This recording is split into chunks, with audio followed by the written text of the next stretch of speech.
Cheetos bag, empty, being blown across the parking lot by the mildest of spring breezes. It sometimes gets swept into the air and twirls around. It sometimes sits still, but mostly it glides along the asphalt smoothly and quickly. Not in the way that one would, usually. Not in the way that one would, usually haltingly and scraping their knees as they went. When the bag lands, it crinkles faintly. Though faint, it is somehow louder than the noise and bustle of a classroom. It bounces around until the little girl begins chasing it around. Her mother soon appears, scolding as she runs about cars and germs and whatever else mothers usually scold about.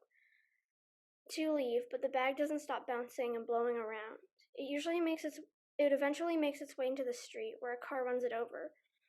The vehicle keeps moving as if nothing has happened, as if it hadn't just flattened something into the road, as if it hadn't just ended the journey of someone who just wanted a little bit of freedom. But after all, it is just an empty bag of Cheetos, and who on earth cares for one of those? Okay, let's clap at the end when we finish reading, because it's a very good reading. Okay, thank you, Lena. So, what am I saying, Lena? Rachel, very nice. So, how many of you have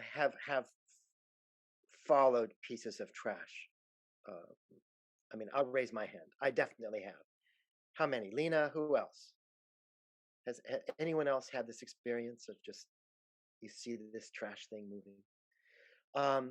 So it's really beautiful. A lovely, lovely vignette, because it evokes life, and you can certainly imagine that sitting, inside a story. Rachel mentions the school; it might be near the school, and I did want to just, slight non sequitur, call out the Cheetah's bag empty, being blown, bag being blown. So there has this alliteration, and that gives this first line, energy. A Cheetah's bag empty, being blown across the parking lot. It's beautiful, and you can even get this energy of the wind being blown. So that's nice. And the character is really focused on it, so you can hear it crinkle, when it lands, when it's moving someplace. The girl chases it. Then we have the mother, is being a classical mother. I'm a parent, mostly a single parent, so I would not have I would not have been concerned about my daughter Stella chasing the bag, but it then, anyway, so she's distracted, and we're just following the life of this thing. Then into the street, a car runs it over, and that's really nice, Rachel. The way you sort of anthropomorphize the bag, make us feel, whoa,